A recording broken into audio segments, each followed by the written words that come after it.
Hello and welcome to Guns and Gear. You know, recently I watched a video that really piqued my interest, and I kind of sort of wanted to continue that conversation.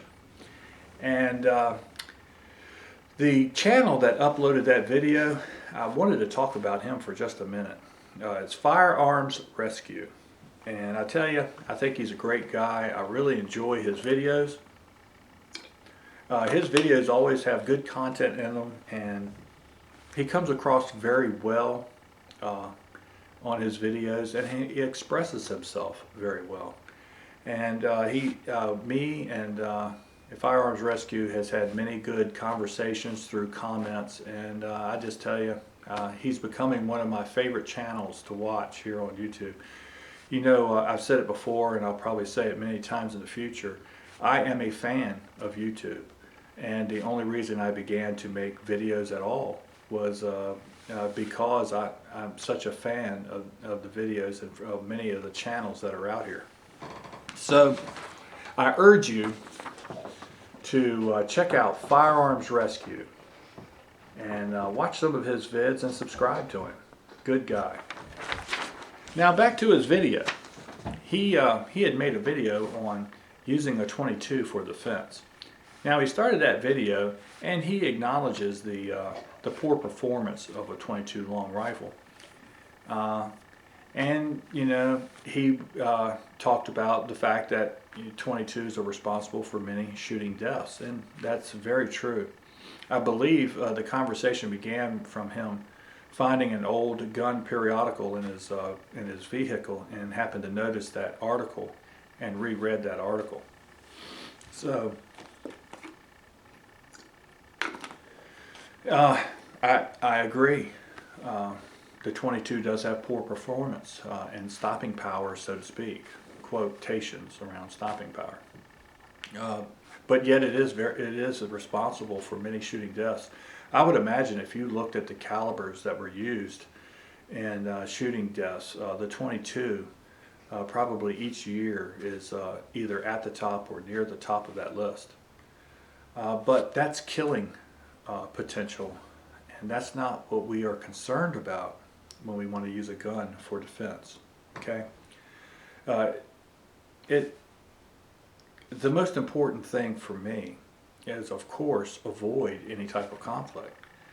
But if my plan should fail to the point where my last resort is to use a firearm, I want that to be the most effective combination of gun caliber and ammunition that I could possibly use. Okay? Now, that gets us into this conversation, and the conversation about the 22. You know, he also spoke of the fact that, you know, most people just aren't gun people, right? And the only gun they may have might be a 22. Okay, that I'm sure is the case with many folks and families. But he asked, would I recommend them to use that gun if it was a 22 and use it for defense? And I say no, and I'll explain why. See, we all, in one way or one form or fashion, think about safety in the aspect of our families. Whether it's smoke detectors or maybe it's a fire extinguisher, wearing seat belts and things of that nature. We're not just following regulations, we are actually concerned for both our loved ones' safety and our safety. Okay? So if I am going to, or if one is going to include a firearm into that safety plan, okay, then there are some things that person needs to do.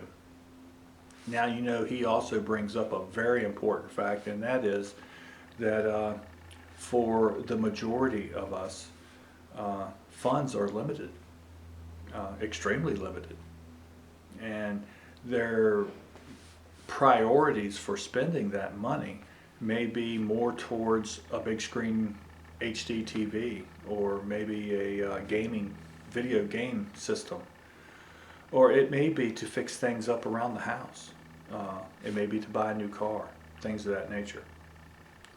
And while all those things are important, and we would like to have all of those things, sometimes we have to prioritize items, and these things have to wait their turn. If you are going to include a firearm in your safety plan, then it needs to have the proper priority. Okay? Now that would mean to seek out good counsel on buying a good quality gun and a good caliber, a good self-defense caliber that you can control. Okay?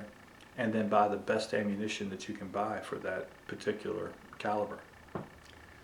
Now, for a lot of people, that's where they stop. And that's a shame, because there is so much that we need to also do. Just as important as the gun is getting good instruction on how to use that gun, and getting good instruction on how to use that gun in a self-defense scenario. Okay? Shooting is a very perishable skill. Whereas I find it easy to explain and teach the fundamentals, maintaining a proficiency with the firearm is up to that individual and how well they follow up with shooting, going out and just shooting. Good practice, practicing the things that you need to practice, the fundamentals, and how to shoot the gun in a self-defense scenario. These are all important things, and none more important than the other. Something else that you need to do is you need to make yourself extremely proficient with the gun laws that govern your area, both local, state, and federal laws. These are important things. See, we want to be good citizens, and we want, here in the United States, we believe that we have a right to self-defense. That includes a firearm. Okay? So we need to make ourselves aware and follow the laws that are in our jurisdictions. So that again is another extremely important aspect of adding a firearm to someone's defensive or safety plan. So there are many things that you have to go over, that you have to make decisions on, and you have to make serious decisions on these. Now, if you have decided on a handgun or on a long gun like a rifle or a shotgun, depending on your situation, there may be other factors that limit what you use, and some of those may be laws, some of those may be physical limitations. I'll share something, an observation that I have. I have found that most people, it doesn't matter about their size or gender when choosing a weapon. It's their perception of the gun, and it's how they deal with things such as recoil, muzzle flip, grip size, things of that nature. I once knew this young lady. She was in her late 20s at the time, and she was a very petite person, 5'1", I believe, and very, very tiny person. She carried a full-size 1911 and 45 ACP, and she shot that gun very, very well. She was on the Navy shooting team, so she had plenty of good skill. Okay. And I have known large men with big hulking hands that didn't like the 45, that didn't like a 357 Magnum, that didn't like some of the larger handguns. Okay, so you need to be honest with yourself.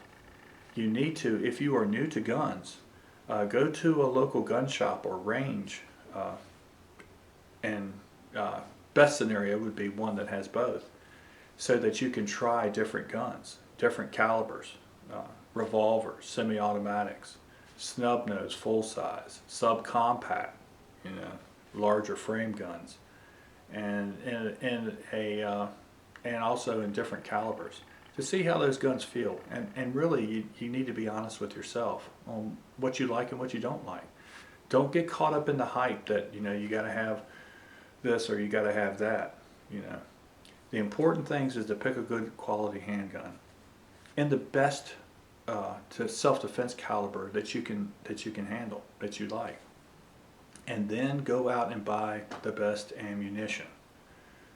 Okay, these are extremely important things. My friend at FireArmsResQ happened to mention that the 357 Magnum had a 98% stop rate, and I believe that there was a book that came out in the 90s by Evan Marshall and Ed Sanal, and it was over terminal ballistics, and they had gathered a lot of information from autopsies concerning shooting deaths. And they compiled this info, and you could look at calibers and inserting ammunition that was used. And that's a starting point to understand the effectiveness of some of the calibers. It's not the final word on that, but it is a starting point.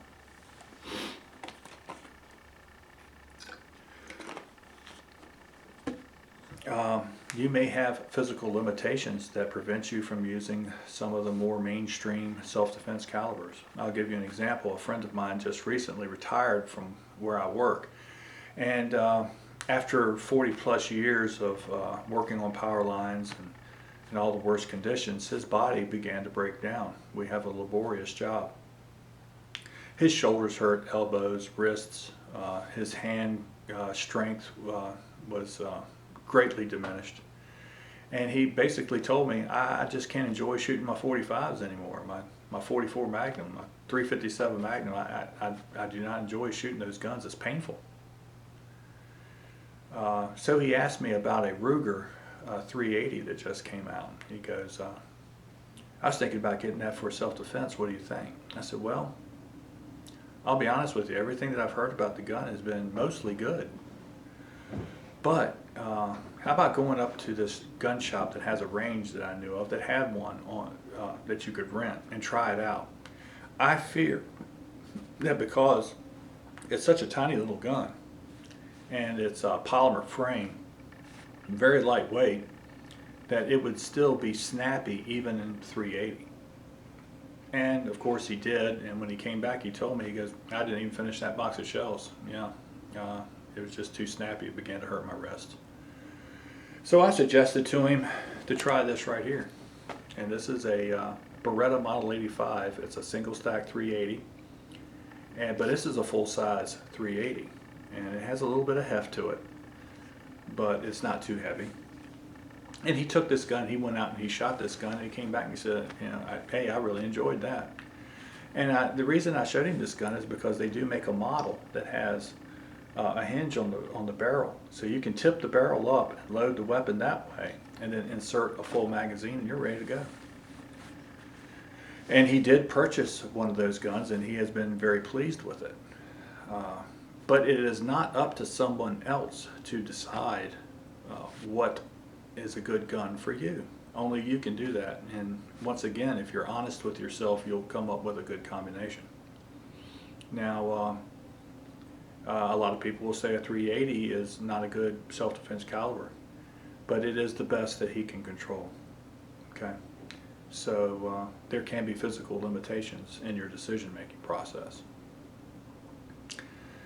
Well, there's so many facets to this conversation that I would like to have, and I probably will make future videos concerning calibers specifically, guns and the different sizes of guns specifically. But for now, I just wanted to address my friend FireArmsResQ's video, and thank you for watching. And as always, shoot straight on the range and in life. Thanks.